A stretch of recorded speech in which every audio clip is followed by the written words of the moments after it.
What is going on, everybody? Welcome back to the Fantasy Golf Bag Podcast. I am your host, Drew, also known as Redkacheek, and we will be previewing the Valero Texas Open, played at TPC San Antonio, the Oaks course. Man, we got some bad lighting in here today. This is the week before the Masters, so yeah, it's hard to I don't want to say hard to stay too focused on this week, but yeah, we got Augusta right around the corner. Things are happening. It'll be fun to dive into the course details as we have some fun stuff in store Thursday as we switch over some of the tools to Augusta. We'll load the field on Thursday as well. Just trying to get through the Valero Texas Open so there's no confusion between the two fields and the two courses. So yeah, we'll do our best to tackle this.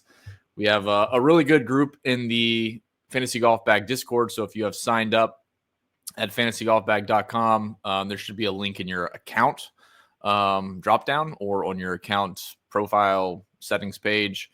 And you can join Discord. There's a lot of sharp people making some cool things. So shout out to Darren, who has been basically combing through every tool we have, making some combined, his own combined models, which is pretty cool.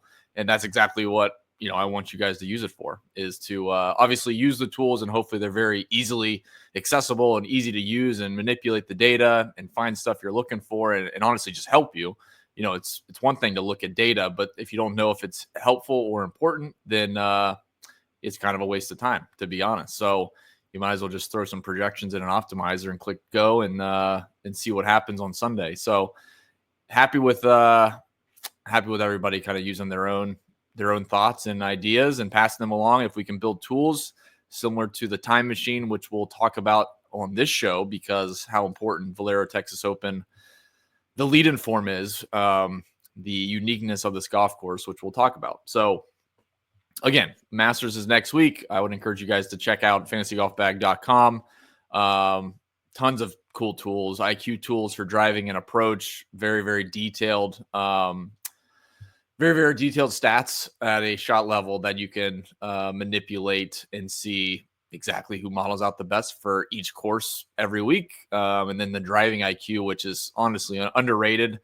There's a few bells and whistles I'm working to add, but all in all, it's a very good way for you to use the Course Preview Pro, figure out where the driving buckets are for the golf course, and then fine-tune your strokes gained off the tee, return to par, driving accuracy, or driving distance, depending on the type of course, and manipulate, or not manipulate, but you can adjust the filters to focus just on that, which is very helpful. Like, if you go to RBC Heritage, it's just such an easy example, but you go to the RBC Heritage and the tee shots are going to be mostly under 270, then it doesn't help me any to know what strokes gained off the tee is for Rory McIlroy when he just played, 2 weeks ago at Bay Hill or the Players Championship. Now, I can fine tune a little bit exactly what I want to focus on. So with that being said, yeah, I'm sure there's other news coming. So stay tuned. You can follow me on Twitter at Redkacheek. You can follow the Fantasy Golf Bag account at Fantasy Golf Bag.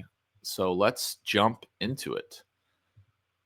All right, Course Preview Pro. This is where we start every single week.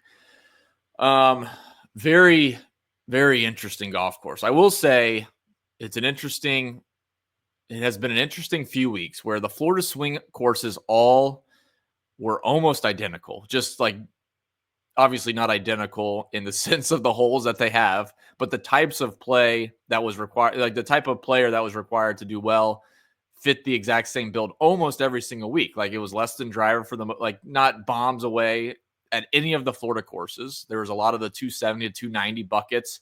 A few of those, even the Players Championship and the Valspar, we had a lot from 230 to 250. Just very unique. And there was much higher penalty when you missed the fairway. So there was just more of an emphasis on hitting the fairways than just driving distance. Obviously, you can always argue both ways. The longer guys can hit less club off the tee to hit it to 270 than if it was Kevin Kisner having to hit, a driver 275, 280. Now Rory can hit his 2-iron or a 5-wood or something 280. So it does matter what we look at for the golf course and not just kind of blanket apply strokes gained off the tee here and then a blanket apply strokes gain approach here because the approaches change every single week. And we really want to kind of fine tune what exactly are we focusing on this week. I think that's the fun of PGA DFS more so than NBA. NFL has a little bit of that. If you think about golf as like golfer versus the course, that's a little bit of DVP in NFL. You know, it's versus the position, defense versus the position, and trying to figure out who has edges going up against that type of defense or that type of cover. So yeah, we'll go ahead and jump into this. And like I said, I'm going to pull up the time machine here in just a second to talk through it because it is a very interesting golf course. But all that was to say that this course actually looks a lot like last week at the Houston Open. So a few of the things that stood out just really quickly when I first started looking at any of the golf course stuff, since we added these stats, is figuring out what is the penalty for missing the fairway. That's this missed fairway penalty box right here. And distance penalty. That is, what is the penalty on a return to par level? Basically, they made it the field average 3.5 or 4 versus the field average of the field average of 4, and the players that hit a drive less than the field average on that hole, they scored 4.2. So they have a 0.2 disadvantage by hitting it less than the field average. So trying to figure out the driving stats and then obviously looking at approaches. But like, this is very similar to last week. We look at missed fairway penalty of 0.27. That's plus 0.27. So basically, if the hole is a par 4 and the field average is 4, if you miss the fairway, the players that missed the fairway on that hole scored 4.27 on average. Basically, they lost 0.27 strokes to the field just for missing the fairway. Now, there's always going to be some penalty for missing the fairway because that also includes guys that are just playing bad. But looking at how that compares to a tour average, where like at Bay Hill, for an example, instead of 0.27 we see here, it was almost half a shot. So it was 0.44 or 0.46. So again, it's just trying to look at this relatively to other golf courses.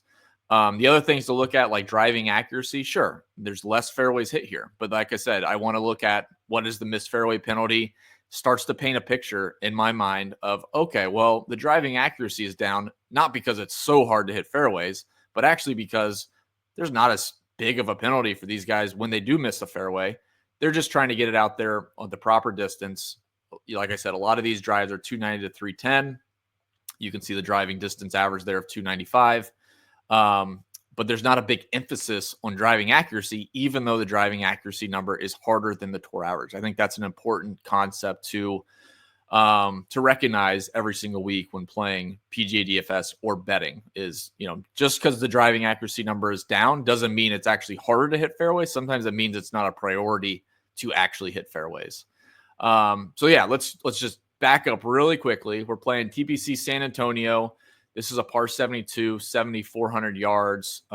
Greg Norman designed golf course. They played here for a long time. We have the last 5 winners: Akshay Bhatia, Corey Connors, JJ Spawn, Jordan Spieth, and Corey Connors again in 2019.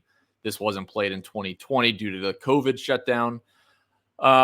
Average winning score is about 15 under par, and you can kind of see, like last year, Bhatia got to minus 20, Corey Connors won the year before at minus 15, JJ Spawn minus 13. So it's a little bit dependent on the weather, but look around minus 15 as a winning score. The scoring average here is 72.5, so about half a shot over par. It's not an easy golf course by any means. Again, very similar to last week. We have we show ryegrass overseed through and through. I'm drawing a blank. I feel like the greens were different, or I saw something about it being different. It's not a huge deal because I'm not going to be diving into putting splits per se here. But we do have it as ryegrass overseed throughout, which has been kind of the theme the last few weeks in Houston, and then also in the last part of the Florida swing. Average par 3, 200 yards, average par 4, 428, kind of on the shorter end, and average par 5, 587, about average, we'll say. You can kind of see in the hole by holes, again, anytime there's a very difficult golf course, or at least a scoring average over par, you'll see there's not a lot of scoring to be had on any holes besides the par 5. So this is kind of in the same theme. We do have a little bit of a breather on 17, And then number 5 plays slightly under par. Both of those are par 4s. All the other par 4s and par 3s play over par quite considerably, actually. All right. So like we said, you think through a golf course, you can, as a player playing a hole, you think back from the green. Like, yeah, obviously from the green, I want to be on the left side of the fairway to have an easier approach into a right pin. Broadly speaking, I just want to hit in the fairway and have my approach shot in from whatever distance. And then from the tee shot, then you go back and you say, okay, well, how am I going to get it to that distance? Oh, it's a 3-wood, or it's a driver, or it's a 2-iron, whatever it is to get there. From my perspective as a bettor or playing PGA DFS, I'm thinking of it the other way. I want to, obviously, I'm not trying to strategize for players. Betting research is different than me previewing this golf course for Ludwig Aberg. I'm going to give him different strategy, more so from green back to tee than from my perspective. I'm looking at trying to fit a golf course from tee to green. Probably could go on for an hour talking about that. Probably have to do another video. But yeah, like I said, the first thing I want to do is look at the tee shots and what are players going to face. So we'll go ahead and scroll down in here and we'll get into more of this stuff. Like you can see green regulation is way down. Green regulation from the fairway is down, from the rough is up. Like I said, there's not a big missed fairway penalty relative to the tour average. So the buckets that I'm most curious about, I mean, this is pretty standard every week. Last week, 290 to 310, I think there was 12, if not 13 tee shots. I think it was 12 tee shots from 290 to 310. This week, it's more spread out. We have 7 and 7. Let's see. So like in the driving IQ, we can basically see 270, 290, 290 to 310. And I want to look at strokes gained off the tee just for those specific buckets. Driving accuracy, I put it in our fantasy golf bag blog. I don't think that's a bad thing. Like I said, the driving accuracy isn't a concern for me. But if I'm going to be looking at specific buckets, then sure, I want to see guys that are gaining off the tee on holes that have the same driving distance distribution, and also ideally hitting more fairways than the field. It doesn't have to fit that way, but certainly gaining off the tee. And, I would suggest weeding out the guys that are hitting very, very few fairways relative to the field. So that is step one, looking at the driving distance distribution. We know it's 270, 290 for 7 tee shots, and it's 290 to 310. Honestly, I don't think there's a single tee shot over 300. Hole 18, the par 5, and hole 14, the par 5 are close at 299. And then all the other tee shots, there's 2 under 277. We'll say 271 and 276. And then all the rest are kind of mid to high 280s and then low 290s. So a very close bucket, honestly. As far as approach distribution, this course sees a lot more wedges than the tour average for sure, and definitely the last few weeks. I don't think I've seen a number over 15%. I don't know, since I assume the West Coast swing. This week it is at 24% of approach shots is 50 to 125. It dips a little bit, 125 to 150, and then it's pretty much equal.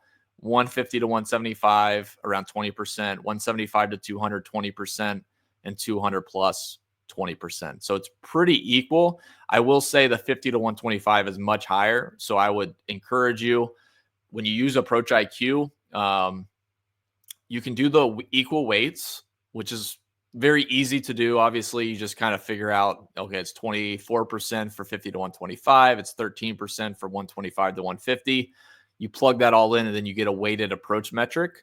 I would say either you do it on loading the percentage exposure on the 50 to 125, or you just look at it by itself and just make sure guys are gaining on approach from 50 to 125, but definitely emphasize 50 to 125. I think that's probably, especially since guys have not been hitting that many shots there over the last month, basically. I really want to look at what those guys did to start the year off in Sony and Pebble Beach, etc. So just give a little extra attention to 50 to 125, basically 100-yard wedge shots. All right. We're about to talk about the time machine stuff, which is just looking back at lead-in form. But you can see here in the winners the last couple of years. I'll just do the last 4 years. We'll just call that post-COVID. All these guys were gaining on approach. Most were gaining off the tee except for Spieth. And only one was gaining around the green, which was Spieth. So when I put out the first tweet yesterday, just kind of breaking down the golf course, around the green as a lead-in stat really wasn't indicative of success, and putting actually wasn't indicative of success. There's been some bad putters, Corey Connors namely, that have come here and done fine. So, overall approach off the tee a little bit, and then just tee to green. Like the way I looked at the time machine, which we'll talk about in just a second, it seemed like there was a give and take. So like if someone wasn't gaining much off the tee, look for them gaining in driving accuracy. If they weren't gaining around the green, make sure they were still gaining tee to green overall, which would be off the tee and approach otherwise. Just make sure as a whole, the players that you're targeting have not been straight negative in 2 or 3 categories. That would be an easy X. And then as far as I think one of the talking points this week, which I've kind of hit on already, just because I think it's misleading when people just look at driving accuracy numbers or driving distance numbers. So like the driving accuracy being so low, again, that doesn't mean it's harder to hit fairways necessarily. Like maybe it is, like maybe they are really narrow fairways and guys are struggling to hit the fairway, but it's also not a priority because we can see the green and regulation from the rough is up really high. It's over 7.5%. And the missed fairway penalty is down quite a bit. So what we could do is you go down into the historical results, and you can see guys like off the tee actually was pretty strong when we just look at off the tee, but it wasn't from driving accuracy. So you can see Aberg last year finished T14. He hit less than 60% of his fairways. Kevin Yu under 50%. Keith Mitchell, 51%. Jordan Spieth, 57%. JJ Spawn, 55%. Akshay only hit 50%. Nikolai Hogard, T75, so not really important, but 48%. Those are the best off the tee numbers, and it wasn't from driving accuracy. So that makes it more so from a distance perspective. But there's just not a lot of room to bomb it. So just keep that in mind. You can even see here, all these guys lost strokes around the green, which is funny, like a lot. Aberg, Kevin Yu, Keith Mitchell, Jordan Spieth, between 2.3 and 3.6 strokes around the green, which is just atrocious. But you can go back to any of these years, look at strokes gained off the tee. This is 23. Patrick Rogers finished 5th, only hit 57% of his fairways. Ben On only hit 55% of his fairways. Bo Hostler, 48%. But all these guys were gaining off the tee mainly through distance. So they were not missing fairways and hitting it short. They were hitting, I wouldn't say driving it way past the field average, but certainly they were gaining on the field with distance. So keep that in mind. I think there's 2 ways to skin a cat this week. And driving accuracy is not one of them. That would be the takeaway. All right. So this is one more quick chart we'll talk about. So at the bottom of the course preview, you can see we have off the tee stats, approach, putting. Haven't really dove into this on the podcast very much, but off the tee here, this is just for the course. I unfiltered tour average because I don't really care. I'm more concerned with how guys did across their finish position. And you can see driving accuracy, top 25 was 57%, top 10 was 58%, and the winners was 58%. There was nothing to be gained as far as driving accuracy between guys that finished, even made the cut and the winners. And it's a pretty big range of players and not much to be gained off driving accuracy off the tee. Now, on the right-hand side, you can see driving distance, and there's a little more of a skew.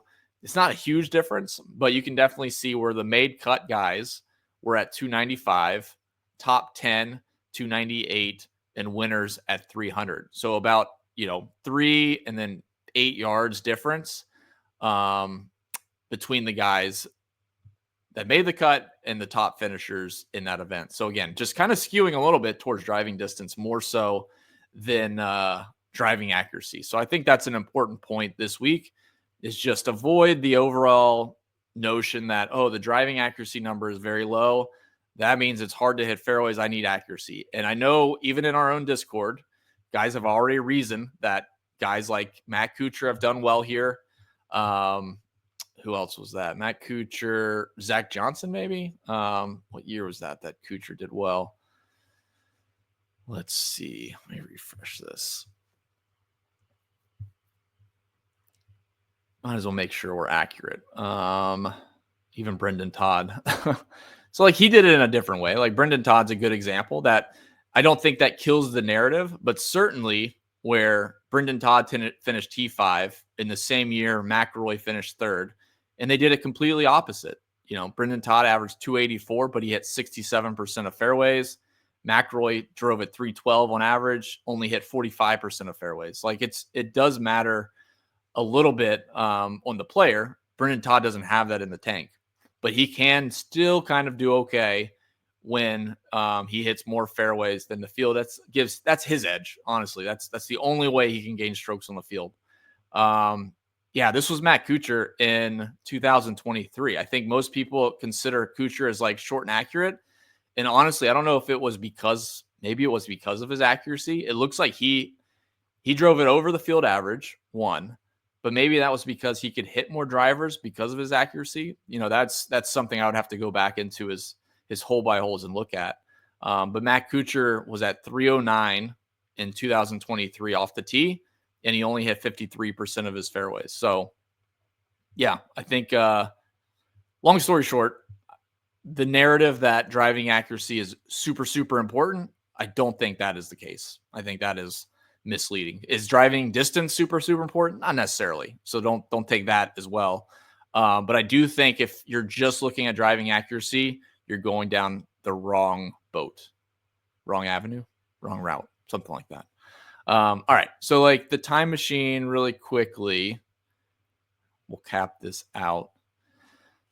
So this is pretty cool. So this is the top 10 last year. Then we have 23, 22, 21. So what this gives us really quickly at the bottom, you can see an average for those players in the top 10 where they gained off the tee, approach, around the green. Like here in 2024, actually approach was slightly negative for everybody, mainly because Tommy Fleetwood. But you can see a pretty good spread. There's good number of off the tee that's positive, some approach that's positive, but nothing crazy. Some around the green, you know, driving accuracy about level with the field. Again, nothing crazy. It just seems like guys can kind of do it a couple different ways, and that's kind of what I wrote yesterday. This is 2023, more of the same. You can see guys, you know, that came in playing really well, like Chris Kirk, Ricky Fowler, Ben Martin even, but there's a lot of different ways to do it. Off the tee is up and down. Approach, honestly, is somewhat down. I would argue it's down. And then around the green is up. So it's kind of all over the place on this golf course with what guys bring to the table. All right. We'll hop back into... Perfect. So this is what we'll do really quickly. Let's just take a quick look at the top guys off the tee, 270, 290, and 290 to 310.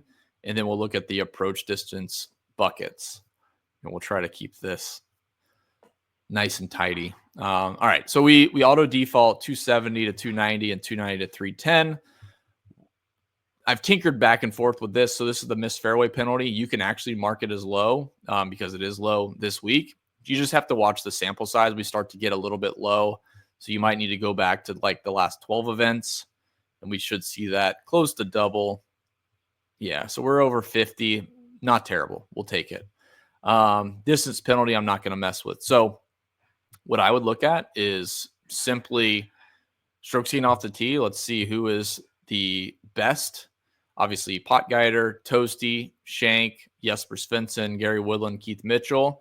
I think the trick is, you can look at the actual raw numbers here. Let's take the driving accuracy number up a little bit. So let's just make sure they're above the field average, I'm going to actually mark up green regulation because I actually don't want someone losing, even though it's not a driving stat, but it shows me if someone's been bad. And then driving distance, let's keep that positive as well. Let's just keep it nice and simple. All right. So when we do that and we still sort by off the tee, again, that's weighting in driving accuracy and green regulation and a little bit of distance just to make sure we are catching kind of a full encompassment of what that player has been doing off the tee. We have Jesper Svensson, Gary Woodland, Rico Hoey, Alex Smalley, Tommy Fleetwood, Luke List, surprisingly, is very good in this bucket. Trevor Cohn, Kevin Roy, Maverick McNeely. All right, so those are like the top 10. And then when we hop over to the approach IQ, then we can do the exact same thing and see if there's any overlap. So since we're using last 12 events for the driving, I'll just do it for approach IQ. Our sample size should be huge. Yeah, I mean, we got 150 to 175, 340 shots for Corey Connors. Pretty cool. So let's do fairway, par 3, and first cut, which is basically like the rough is this week. It's the first cut for most courses is what the rough is here. And then we're going to do a weighted ranking. So this will just give us a quick overlook. You can kind of see I already did it. But 50 to 125, I have 24%. 125 to 150, 16%. 150, 175, 19%. Same for the next one. And then 200 to 225 is 22%. So let's go ahead and apply that. And then here are the top guys. Yeah, Hoey shows up again, which is pretty interesting for this week at 7,600. Number 1 is Norlander, who's been great on approach. He's actually top 7 in every bucket. This is proximity, and actually I don't want that. Apologies. We want approach. Shouldn't change much. Mostly the same. So yeah, Norlander's still number 1. Sammy Valimaki, Patrick Cantley, Andrew Putnam, Maverick McNeely, who popped in the driving IQ. Rico Hoey also popped in the driving IQ. We have Mac Meissner, Grayson Sigg, Bud Colley, Justin Rose, and Chan Kim. So you can go down. Obviously, there's like some bit of art to this, not just science of blending the driving IQ numbers with these approach IQ numbers. But that's a good starting point. Honestly, just looking at this right off the bat, Rico Hoey, McNeely, I don't know what he's, let's see. Yeah, so like last week was actually pretty good. He gained 2 strokes off the tee, 3 strokes on approach. Really bad floor to swing for whatever reason. Around the green at Bay Hill, lost 6 strokes. Not too surprising. It can be tricky in that rough if you're not used to it, especially the thick ryegrass rough they had. Players Championship, lost 3 strokes off the tee and 5 strokes on approach, which is kind of unlike him. And then he popped right back last week at the Houston Open, gaining basically 5 strokes ball striking. Pretty good. Mediocre finishes here, T35 and T58, mostly due to around the green being quite poor. So again, I think McNeely, he's 8,100 this week. That looks like a pretty strong play. All right, Spectrum Edge, and then we'll get you out of here. So just really quickly, we'll just do approach off the tee. I'm not too concerned with this week. 10 rounds for Aberg, 16 for Fleetwood. I think that's good enough. So what I'm going to do is, this is how I kind of manipulate the Spectrum Edge, is I obviously sort by the biggest edge, but I also want guys that are positive in both. Because you'll see, like, Sam Burns is negative in both. His edge is positive, but he's still negative even in Spectrum. So just keep an eye on that. Burgoon, I don't care about. He only has 2 rounds of data. So let's do greater than or equal to 10, just to get those small sample sizes out of there. We're going to set this to greater than or equal to 0. And then Spectrum Approach is already over. So the guys that stand out, Rakuya Hoshino, which I can already tell you has been very, very bad off the tee. So I would not be considering playing him. But the next few names are quite interesting. So Batia pops again as really good off the tee, or really good approach Spectrum numbers. Matty Schmidt as well, who's very long off the tee. So I would just kind of bump that up against his driving numbers. Quade Cummins, a pretty good Spectrum edge, about probably 300% improvement over strokes gained. We got John Pack, really good numbers, strokes gained and Spectrum. That's good to see. Eric Van Rooyen, JT Poston, Joel Damon, and then Tommy Fleetwood again. So, yeah, it's going to be interesting. Norlander's down there. No surprise there. Really good. I think he's number 4 for the year in strokes gained approach. So, and there's Maverick McNeely right there, 8,100. So, well, that caps off the podcast. It's basically Maverick McNeely. So, I don't think I have anything else. Let's see. Yeah, that's pretty much it. So the projections are loaded. So you can go out to the DFS projections and see we have standard deviation and the fantasy points. You can go and download that and use it wherever you like. And then ownership will be populated tonight or tomorrow. So hopefully that helps. And yeah, like I said, we'll be switching over all the tools to Augusta on Thursday. And you'll be able to come into the course preview and pull Augusta numbers and look at their missed fairway penalty, which I can tell you is already, it's going to be low, similar to this week and last week. Distance penalty is a little bit higher, so it's going to be a little different. But yeah, then you can dive into the driving buckets, approach distance buckets, and all that stuff, and approach IQ, driving IQ, etc. So hopefully that helps. We'll pop out of here. All right. So yeah, I think that'll do it, guys. Lock will be Thursday morning, and then we will move over to Augusta. So best of luck this week. You can find us in Discord, and we'll be chatting for the rest of the week, talking through the Valero Texas Open. See ya.